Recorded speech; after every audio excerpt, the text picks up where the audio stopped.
काही दिवसापूर्वी अजित पवार हे बीड जिल्ह्याच्या दौऱ्यावर आले होते। त्यांनी काही बैठका बीडमध्ये घेतल्या। अजित पवार देखील बीडमध्ये होते। यावेळी या संदर्भात मागणी तुम्ही केली त्यांच्याकडे?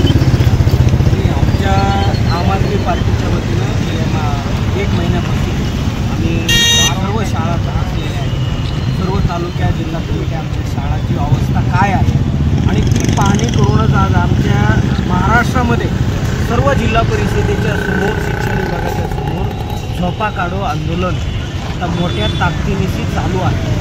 त्यातच आज मी प्रदेश सचिव म्हणून मी आता सध्या बीड इथं सहभागी यांच्या आंदोलनामध्ये झालो आणि बीडची अवस्था ज्यावेळेस आमच्या जिल्हाध्यक्ष येडे साहेबांकडून मी समजावून घेतली त्यावेळेस त्यांनी सांगितलं की बीड जिल्ह्यामध्ये 99% शाळा ह्या शिक्षण घेण्यायोग्य नाही आहे।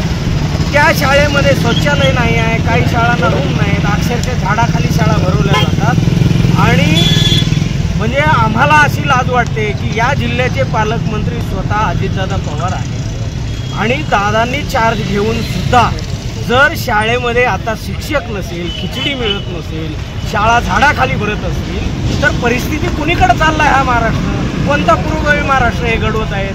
हे फक्त नेत्यांचे खळगे भरण्यासाठी हे सरकार चालवतात। वास्तव मात्र गंभीर परिस्थिती आहे।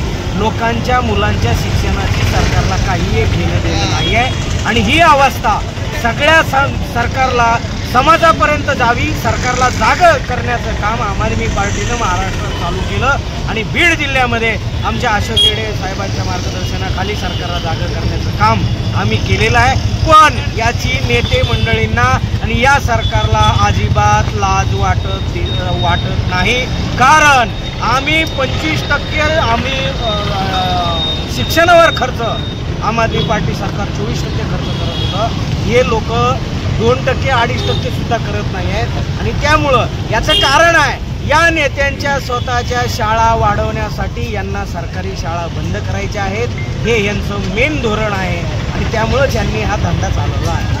निश्चितच आपण पाहिलं की आम आदमी पक्षाच्या वतीने सरकारवर गंभीर आरोप करण्यात आले आहेत। नेत्यांच्या शाळा चालवण्यासाठी जिल्ह्यातील ज्या जिल्हा परिषदेच्या शाळा आहेत त्या बंद करण्याचा घाट घातला जातो। दुसरीकडे तात्काळ या शाळांना निधी देऊन शिक्षणावर होणारा खर्च वाढवला पाहिजे आणि जिल्हा परिषदेच्या शाळा या टिकवल्या पाहिजेत अशीच मागणी आम आदमी पक्षाने केली आहे। त्यामुळे मुकुंद आपला लोकांच्या टीव्ही बीड।